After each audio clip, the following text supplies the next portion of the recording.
One of the best food custard রেসিপিটি আজকে আপনাদের সাথে শেয়ার করব।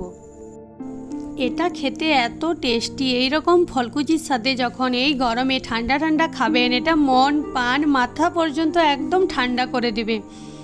আপনারা এই গরমে এই কাস্টার্ড রেসিপিটা একবার ট্রাই করে দেখতে পারেন। একদম সহজভাবে এই রেসিপিটা আজকে শেয়ার করব, যাতে আপনারা অনেক কম সময়ে এটা বানিয়ে নিতে পারেন। চলুন দেখে নিন আমি কিভাবে কাস্টার্ড রেসিপিটা তৈরি করছি।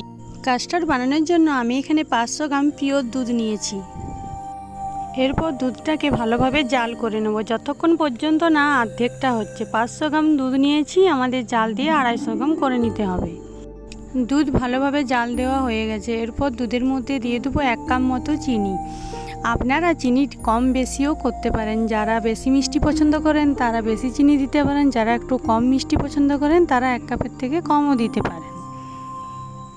এরপরে 2-3 মিনিটের জন্য দুধটাকে ভালোভাবে নেড়েচেড়ে ফুটিয়ে নিতে হবে।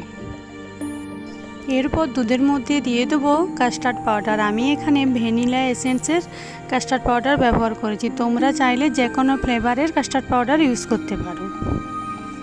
একটা বাটিতে কিছুটা নর্মাল জল নিয়ে 2 চামচ কাস্টার্ড পাউডার ভালোভাবে জলে গুলে নেব। এটা 5 মিনিটের জন্য রেস্টে রাখবো। এরপর ফুটন্ত দুধের মধ্যে 5 চামচ মতো গুঁড়ো দুধ দিয়ে ভালোভাবে নেড়েচেড়ে দিয়ে দেবো যে কাস্টার্ড পাউডারটা গুলে রেখেছিলাম সেটা। কাস্টার্ড পাউডার দেওয়ার পর দুধটা কিন্তু অনবরত নেড়ে যেতে হবে, না হলে কিন্তু কাস্টার্ড পাউডারটা নিচে লেগে যাবে। এই পর্যায়ে এলে দুধটা চুলার থেকে নামিয়ে নিয়ে কিছুক্ষণ রেস্টে রেখে ঠান্ডা করে নেবেন। দুধটা ভালোভাবে ঠান্ডা হয়ে গেছে। এরপরে এটাকে একটা পাত্রে ঢেলে নেব। এরপর এটাকে নর্মাল ফ্রিজে 1 ঘন্টার জন্য ভালোভাবে জমতে দেব। 1 ঘন্টা হয়ে গেছে, বের করে নিয়েছি। এরপর আমি দুধের মধ্যে কিছু ফল আর কিছু ড্রাই ফ্রুটস মেশাবো।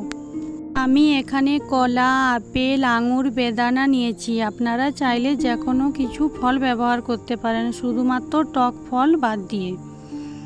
আর নিয়েছি কিছু ড্রাই ফ্রুটস।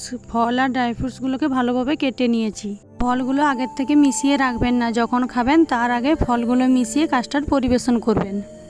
যে ফলগুলো কেটে রেডি করে রেখেছিলাম সেগুলো এরপর দুধের সাথে ভালোভাবে মিশিয়ে নেব।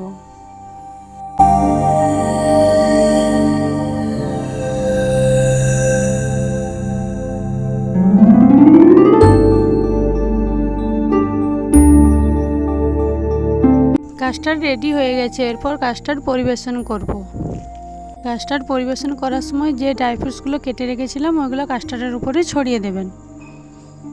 আজকের ভিডিওটি এখানেই শেষ করছি। দেখা হচ্ছে পরের একটি ভিডিওতে। যদি আমার ভিডিওটি ভালো লেগে থাকে তাহলে অবশ্যই লাইক, কমেন্ট, শেয়ার করবেন। আর আমার চ্যানেলে নতুন হলে অবশ্যই চ্যানেলটিকে সাবস্ক্রাইব করে আমার পাশে থাকবেন। ধন্যবাদ। সবাই ভালো থাকবেন, সুস্থ থাকবেন, সাবধানে থাকবেন।